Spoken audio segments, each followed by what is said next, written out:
Hey guys, Tina here and welcome to another weekly reads video. Now as usually I will let you know what I managed to read in the previous week and what I hope to get to this week. Now I feel like I have been saying this forever, but I still feel really slumpy, and the good news is that it seems to be going around because I keep hearing people say that in their videos as well, which I don't know, is there something in the air? It seems like it is. So yeah, anyways, I didn't have a terrible week last week because I did finish 3 books. Granted, one was like I had only a few pages left, around 70 or so, so that barely counts. And the rest of the books were fairly short compared to what I usually read, so, you know, it wasn't a bad week, but it wasn't a good one as well. It was average, and I'm okay with it. I'm fine, except that the thing is that I didn't even feel like reading these books. And the thing is that, I start them and then, I just put them aside and don't pick them up for a while. And then when I actually, make myself push through, I enjoy them. I love them. Except that I have to do that and I need that push or shove or whatever. And yeah, sometimes I don't have the energy to do that, so yeah. But I did finish 3 books and you want to probably hear me talk about them. So the first book that I managed to finish was Beyond Chain by Kate Rovshaw. I talked about the plot or lack thereof in last week's weekly reads video, so I'm just gonna make you go watch that if you want to hear about that, or just check Goodreads, because really, honestly, for me, there was no plot, there was no depth, there was just lots and lots and lots of sex, which is fine, but you get bored of that as well. So yeah, it was okay for what it was. If you're looking for that, I think it's a perfect book to pick up. If you're not, just stay clear of it. The next book that I finished was The Upside of Unrequited by Becky Albertelli. Now, I am a huge fan of Simon vs. the Homo... What is it today? I can't even speak.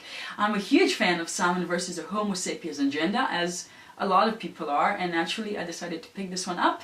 Now I have to say this is not quite as good in my opinion as Simon, but it's still very enjoyable. It tells the story of Molly, who lives with her twin sister and their mothers in this town, and she's very self-conscious, she's overweight, she has had plenty of crushes but never a boyfriend, and that sort of weighs on her, and yeah, she sort of sees herself lacking because of that. And at the beginning of the story, her sister gets a girlfriend, and it just so happens that that girlfriend has this cute guy friend that would be potentially perfect for Molly. And at the same time, Molly starts working at this store and there's another guy there, so she has options if she wants them. I did enjoy Molly. Sometimes she could be pretty whiny. She feels sort of marginalized. She doesn't feel like she's living, and she's an introvert, so she analyzes everything, and she's a bit dramatic at times. But I have to say that I think that's because I, view her from an adult point of view. If I was a teenager reading this book, I think I would relate to her really well. I mean, some things were really similar to how I felt about my life in high school, so I think she's really relatable, and that's really great. There's a lot of LGTB stuff in this book. Is that the correct word? I don't know. It is. There's a lot of it in there, and it actually, at points I was like, is this forced or is that, just normal? Because, if you compare this book to other books that we are reading, this definitely is packed full of, LGBTQ problems and issues, and you don't see that as much as in other books. And it made me wonder if this book is actually a correct representation regarding the amount and, just real life, then how very lacking other books are, and that made me sort of sad. So yes, it's definitely a great book. I really enjoyed it. There's actually a few instances, there are a few characters actually from Simon's world as well. Simon's book, it's the same world, but so it was really nice seeing those. Even Simon makes an appearance, if it's not spoilery. But yeah, so it's a really cute book, and if you're looking for something fun and contemporary, and summer is coming up, you definitely could pick this book up because it's really enjoyable. And the last book that I managed to finish only today, because I had to push through like almost half of the book, is Traitors Blade by Sebastian de Castell. Now this book took me a while to actually get into, and I don't know why. I think it's probably my mood, not the book itself. I do not want to blame the book because, you know, I've had this issue with lots of books lately.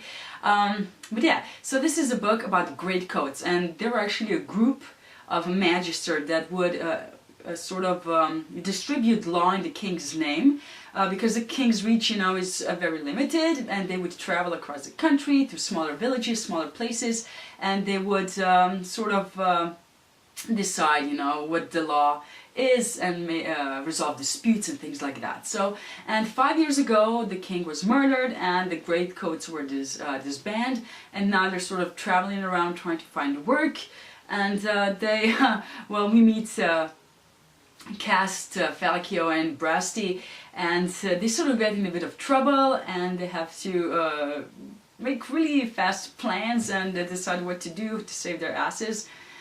So yeah, they get even in more trouble after that, and it was really enjoyable to read once I got sucked into it. The banter between these guys is really cute and really fun.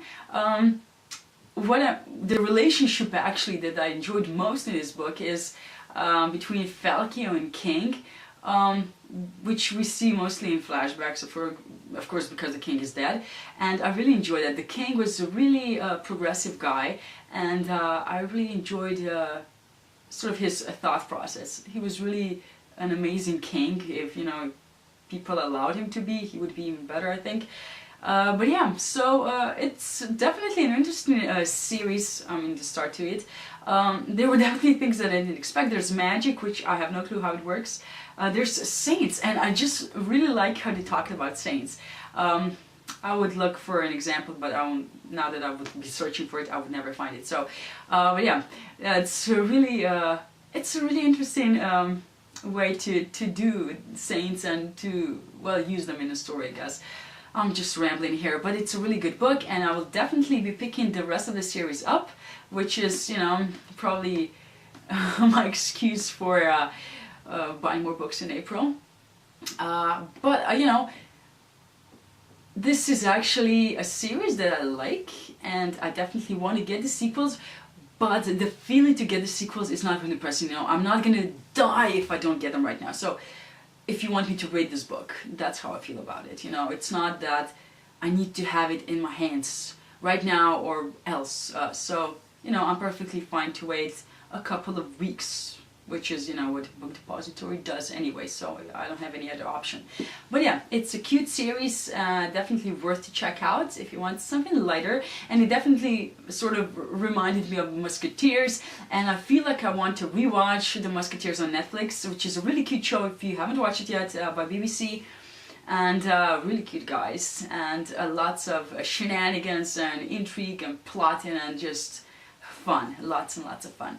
Let's get to the books that I might read this week. I am already reading 2 on my Kindle. The first one is To All the Boys I've Loved Before by Jenny Han. I've had this book forever, but I never picked it up, and I heard Reagan from Peruse Project talk about the series in her latest video, so I decided to give it a shot. I mean, it's a perfect book for a slump, and I'm about 20% in, and I'm not liking it right now. I mean, it's okay, but it's nothing special, so I hope that changes, because I did not want to be an exception, because everybody seems to love this series.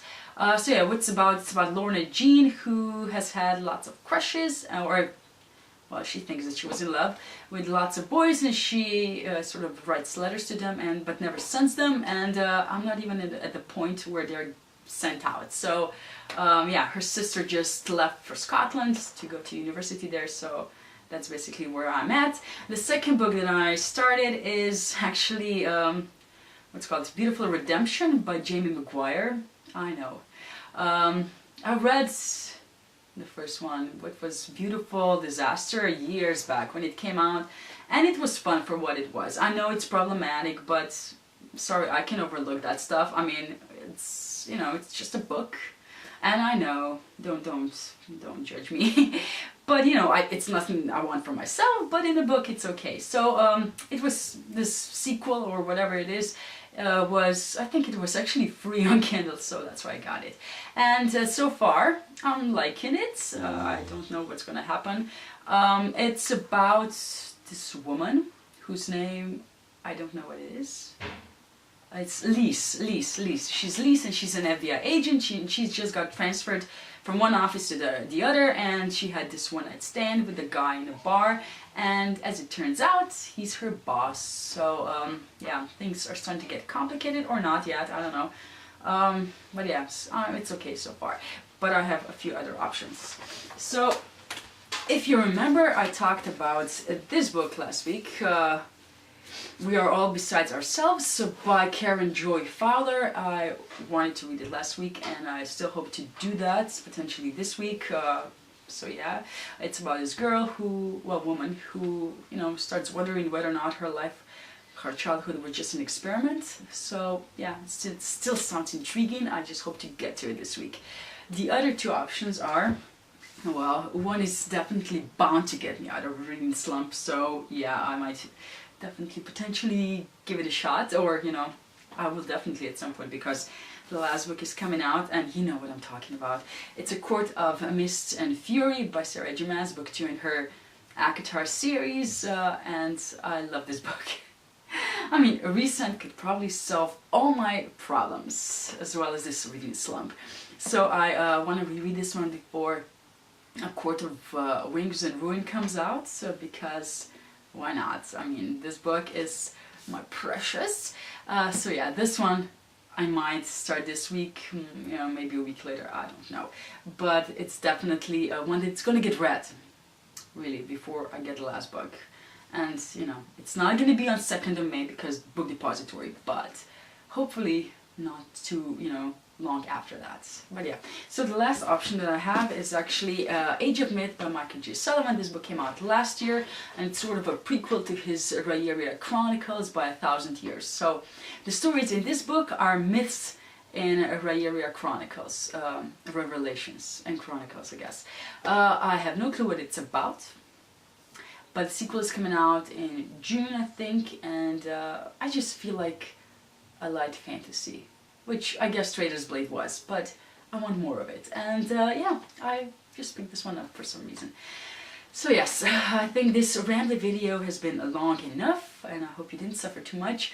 Let me know down in the comments what you're reading this week, and thank you for watching, and see you in my next video. Bye!